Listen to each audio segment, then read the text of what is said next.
Listen to a conversation between a student and a university employee.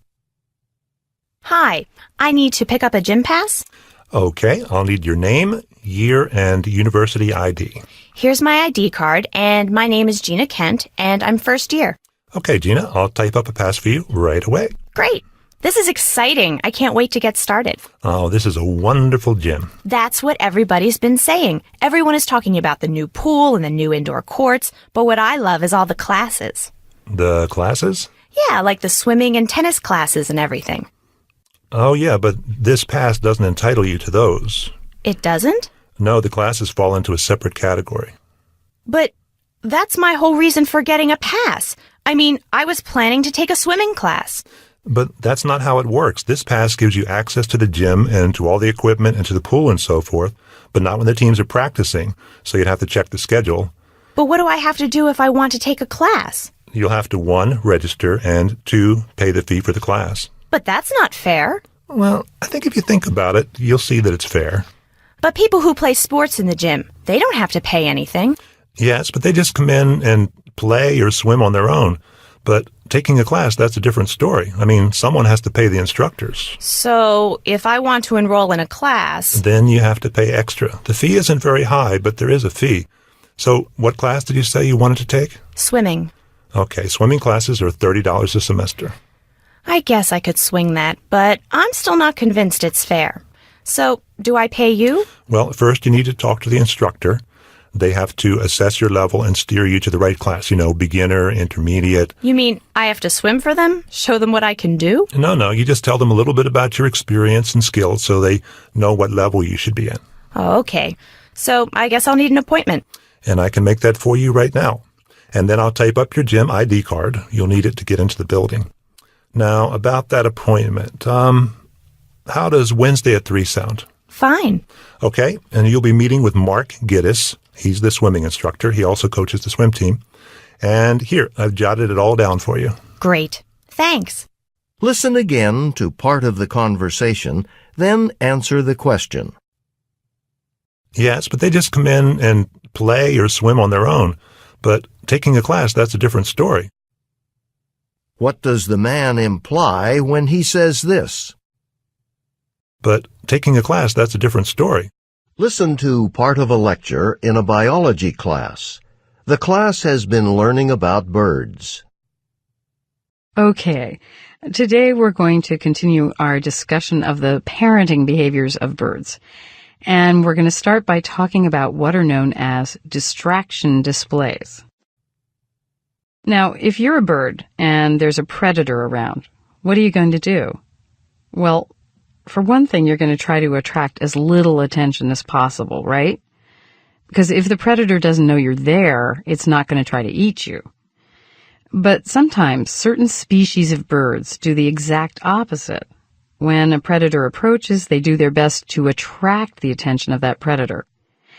Now, why would they do that? Well, they do that to draw the predator away from their nest, away from their eggs or their young birds. And the behaviors that the birds engage in to distract predators are called distraction displays. And there are a number of different kinds of distraction displays.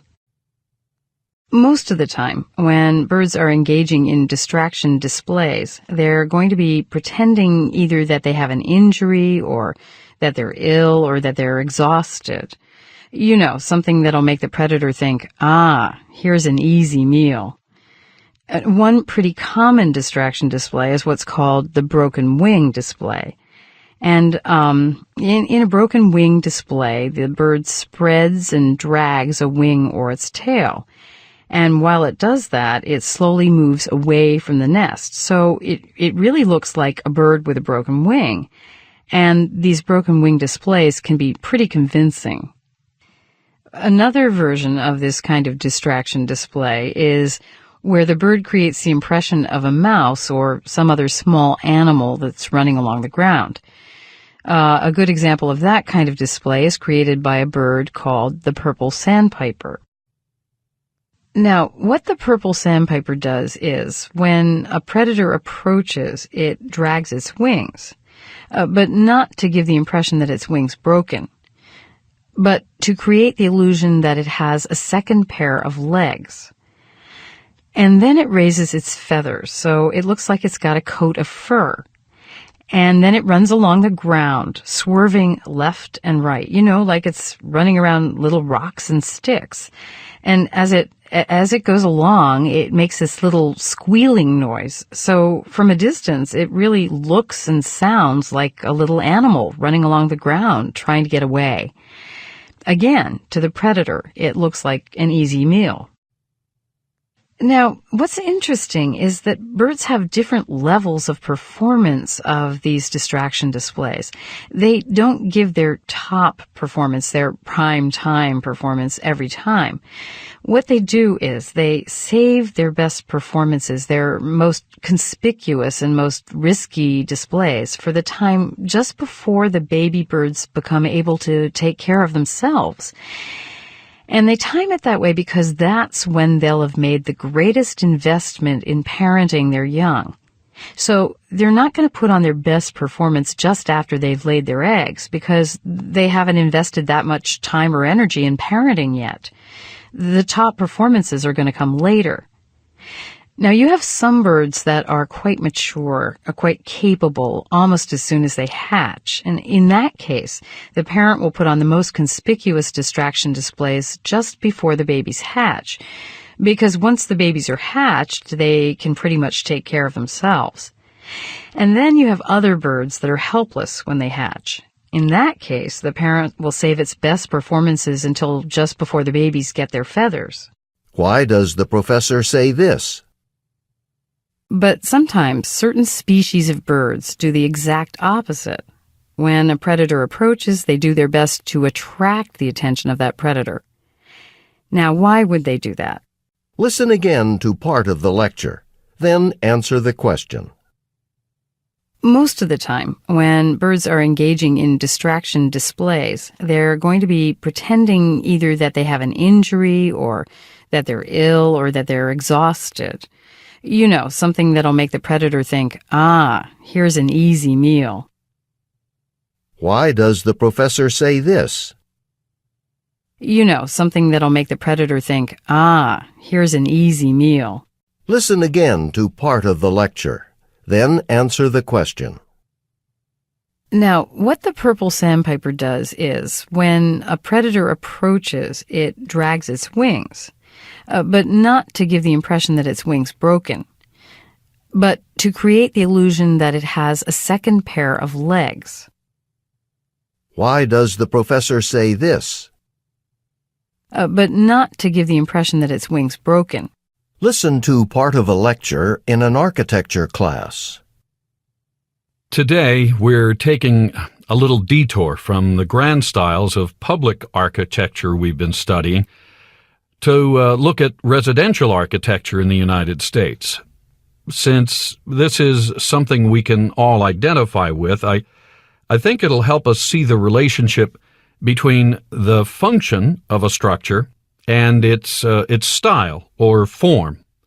This has been an ongoing theme in our discussions, and we'll be getting back to it in just a moment. But before we get started, I want you to take a moment to think. Does anyone know what the single most popular style for a house in the United States is today? Bob? I bet it's the ranch-style house. Well, in this area, probably. But are we typical? Yeah, Sue. How about the kind of house my grandparents live in? They call it a Cape Cod. That's the one. Here's a drawing of what we consider of a classic Cape Cod house. These days, you see this style all over the United States, but it first showed up in the U.S. Northeast, in the New England region, around the late 1600s. For those of you who don't know the Northeast coastal region, Cape Cod is a peninsula, a narrow strip of land that juts out into the Atlantic. And so many houses in this particular style were built on Cape Cod that the name of the place became the name of the style. Now, why did the Cape Cod-style house become so popular in the Northeast? Well, one reason is that it's a great example of form following function. We've talked about this design principle a lot, about form following function. And what did we say it meant? Someone give me an application of this principle. What does this concept that form should follow function, how would it be applied to housing design? Well, if it means that the design of a building should be based on the needs of the people who use it, then, well, the architect has to be very practical to think about the people who will actually be living in the house or working in the office building, whatever. So for the architect, it's all about the users, not about showing off how creative you can be. Good. Of course, for a Cape Cod house, it might be even more accurate to say that form also follows climate. Who knows what the climate's like on Cape Cod? Cold in the winter. And whenever I visit my grandparents, it's really wet. It's usually either raining or snowing or foggy, and windy too. I guess because it's so exposed to the ocean? That's right. So take another look at this drawing, and you can imagine how this design might be particularly helpful in that kind of climate. Notice how the house sits fairly low to the ground. This relatively low, compact structure helps the house withstand the strong winds blowing off the ocean. And look at the slope of the roof. The steep angle helps keep off all that rain and snow that accumulates in the winter. Another thing, Cape Cod houses usually face south to take advantage of the sun's warmth through the windows. That's helpful in winter. Now, what can you tell me about the chimney? About its location? Well, it's in the middle because does that have something to do with heating the houses? I mean, since the heat never has to travel very far. That'd mean you can heat the house more efficiently, right? Exactly. Now, see how the house has very little exterior decoration. And that's also typical of early Cape Cod houses. The wind was one reason, nothing sticking out that might blow away in the harsh weather. But there was probably another reason, not related to the climate, more a reflection of rural New England society back then. You see, Cape Cod houses were not built in the big cities where all the rich people lived back then.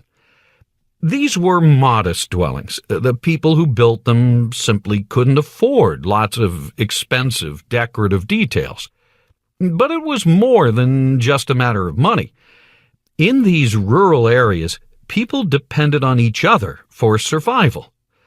Neighbors had to help and support each other in a difficult environment. So you didn't want to appear to be showing off. You'd want to avoid anything that might set you apart from your neighbors, the same people you might need to help you someday. So all this helped to create an attitude of conformity in the community. And you can see why a modest, a very plain style would have become so widely imitated throughout rural New England. It is plain, but, it's nice looking. Good point. And in fact, it's precisely that aesthetic appeal, the purity, the nearly perfect proportions of the house, that's another reason for the Cape Cod's enduring popularity, even in places where the climate's so mild that its functional design doesn't matter. Listen again to part of the lecture. Then answer the question. Does anyone know what the single most popular style for a house in the United States is today? Bob? I bet it's the ranch-style house. Well, in this area, probably. But are we typical? Why does the professor say this? Well, in this area, probably. But are we typical?